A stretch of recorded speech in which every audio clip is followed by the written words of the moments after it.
right. Okay, I would like to call to order the Committee of Human Resource Committee meeting. With roll call, everybody's here, and Brian and Steve, Allie, and Randy are here also. I have had no public comments, and so I'd like an approval of the agenda. So moved. Second. All in favor? Aye. Thank you. So, Brian, what do you want to tell us? So our first item for your consideration is the pay increases for the 23-24 school year for administration, administrative support, which is the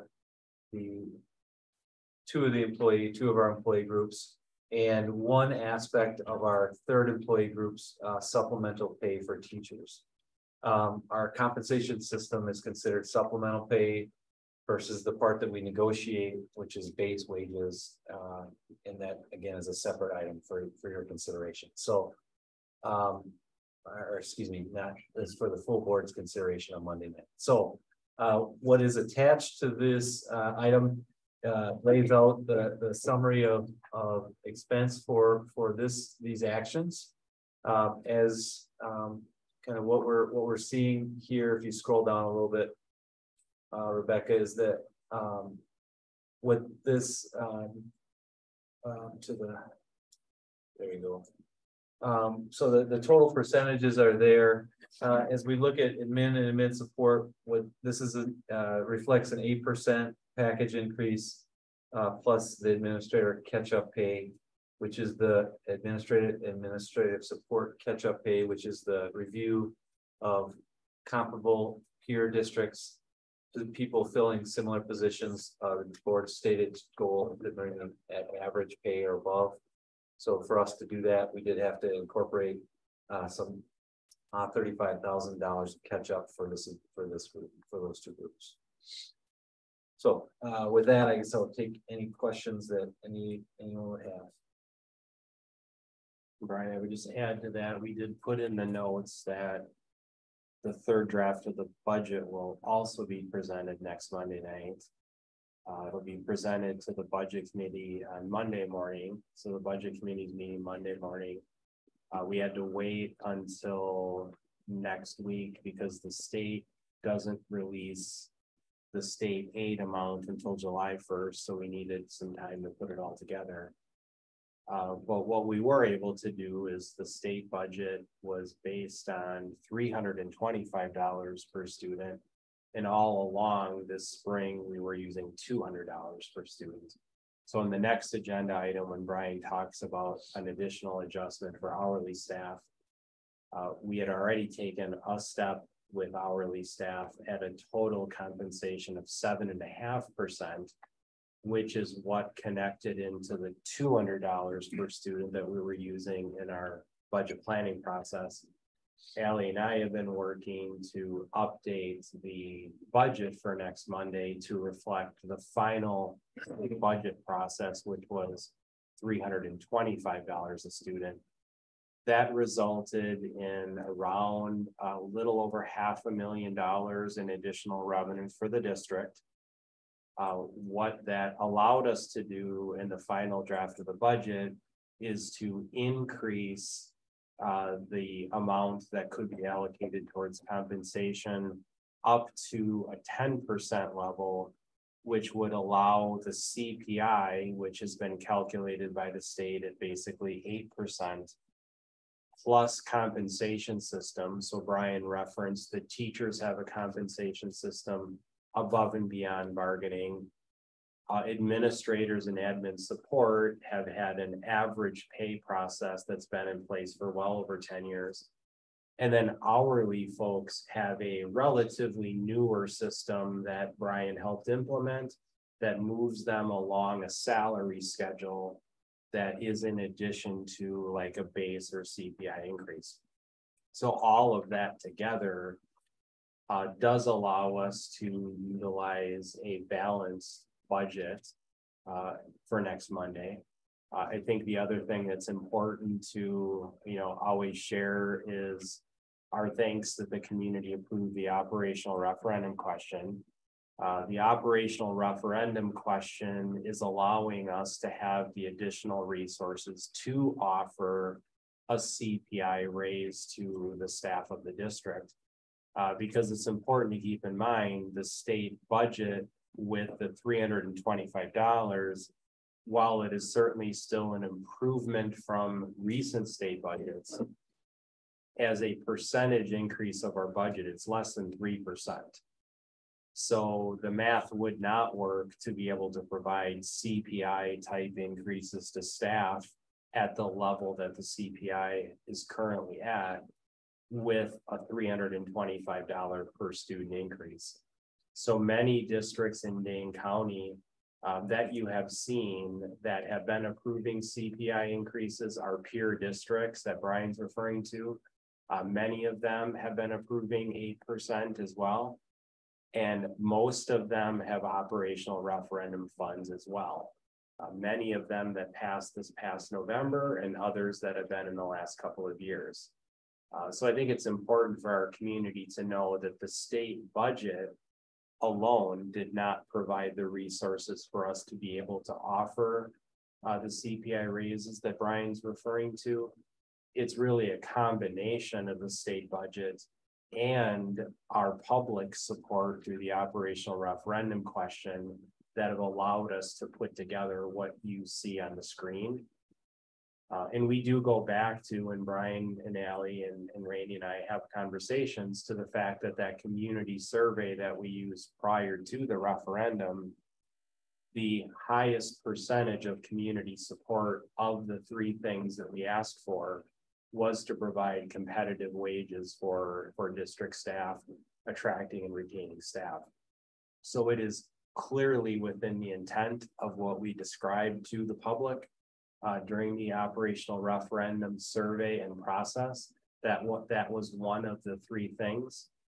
It was just our hope that the state budget might have provided higher support, so we could have used more of the operational referendum funds to really get the hourly increases higher. And I know Brian will talk about that in the next agenda item. We wish we could have gone further, but with the state support of being less than 3%, there was only so far we could take it, with the CPI being around 8%. So just have that context that we are presenting a balanced budget. It does reflect the numbers that we've been referencing, and does result in us utilizing the operational referendum funds in addition to the state funds. Randy, do you have anything to add to that? Or great job summarizing it.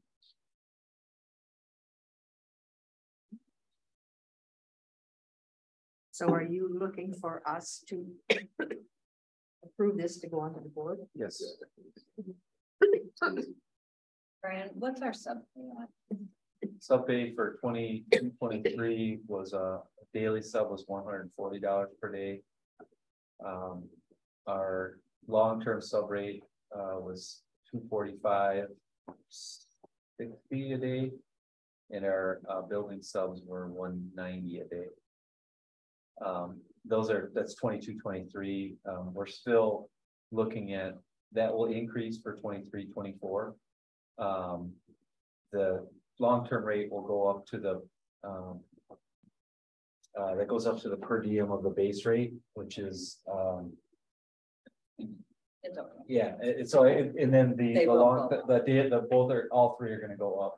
The daily subs and the building subs, it's still to be determined. We're kind of looking to see what room we have within the substitute budget to do so, but we're planning on an increase in those as well.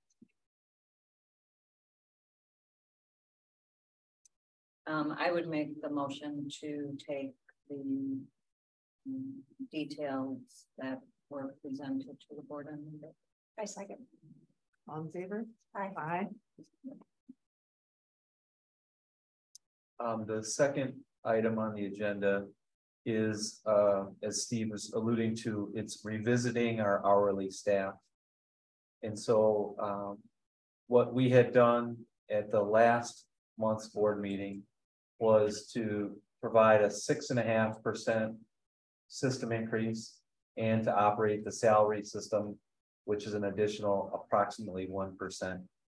And so what this next item would be to add 8%, up to 8%, so another 1.5% to the whole system to make all employee groups now, all of our employee groups getting an 8% CPI increase. And then as we have recognized, wanting to take some additional steps to continue to try to get us closer to a average in our hourly employee groups. And so taking an additional 2 steps for our administrative assistants and our classified staff, which are the 2 hourly groups that are the furthest from average. So what we would do, and like we've done in the past, is that the first 2 steps on the salary system would go away.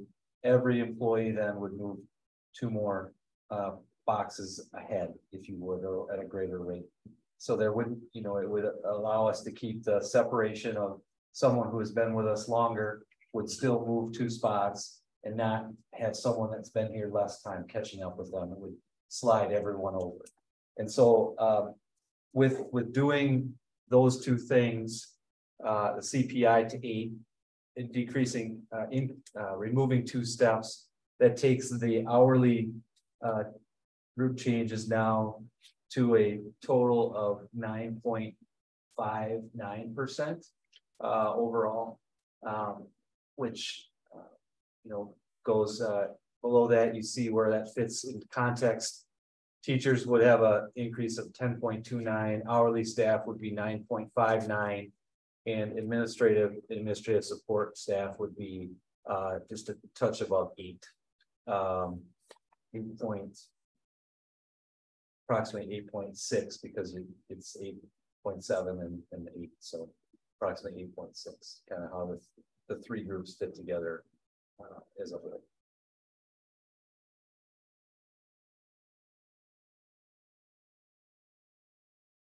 And the thought behind that, Brian, was when you and Allie and I met, we had made the initial changes to get to the 8%, to move the whole system, everyone 8%. And then we actually had a little bit of funds remaining before we could get to a balanced budget. And as Brian looked at it, the group that was furthest away from average, we used those remaining funds, which I think was a little over 50,000 or something like that, to move admin assistants 2 additional steps, and then classified staff, which was the more expensive one because there's more people, 1 step. And the combination of those 3 steps, if you will, for those groups, then utilize the remaining about $50,000 that we had available that wasn't budgeted to then get the balance down to 0. So pretty much we utilize the available funding that we have at this time.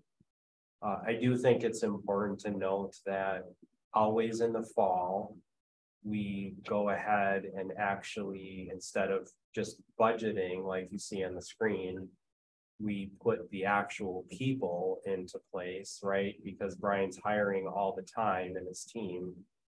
And so we actually post to the budget the actual people, and generally that results in additional savings. So there may be the potential for this committee to again evaluate hourly staff some point this fall if there is a desire. If Brian notices with new data which group is the furthest away from the average, there may be the potential for further discussion, but it would take us to be able to actually look at the new hires versus who resigned, who retired, and exactly where that ended up. But Brian's department has in recent years provided a report to this committee to show the savings. And even though we're often bringing in some folks at higher salaries than we have in the past, we still generally speaking have seen savings, from one year to the next. So that may be something we could come back to at a later point. Brian, I really appreciate you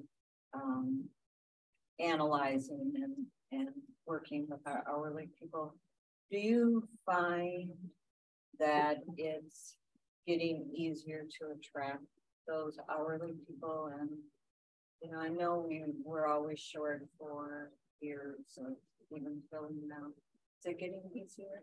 I think it remains highly competitive, and the reality of the workforce in the state of Wisconsin is that this is not a COVID change. This is a change that has been in the making for quite some time, and it's going to remain challenging.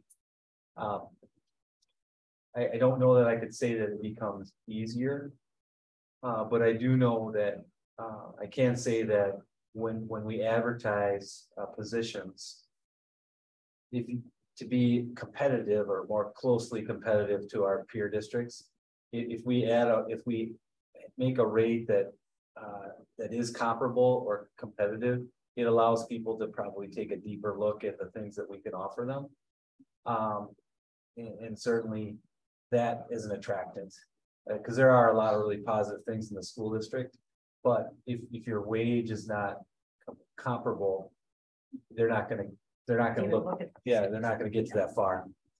But I think the one thing that it does even more than attracts is that what we really need to focus on is retaining the individuals that we have. And if we, you know, again, if we have less openings, that's an opportunity, you know, and it's a different job market. People do move more now than they ever have in the educational world, but we continue to want to do everything we can to be as attractive of a destination and location, and let's keep the people we've got and bring in the best new ones we can. So it's, you know, it depends on if it's easier. If easy is gauged on being full, it's not easier. Yeah. You know, but this helps, and everything we do to be competitive certainly helps. I do appreciate that. Definitely support these people. So I would move to take this to the board also on Monday night. Second. All in favor? Aye. Well, unless we have anything else to talk that's the end of our agenda items. Motion to adjourn. Second. All in favor? Aye. Adjourned. Thanks a lot for coming in midday.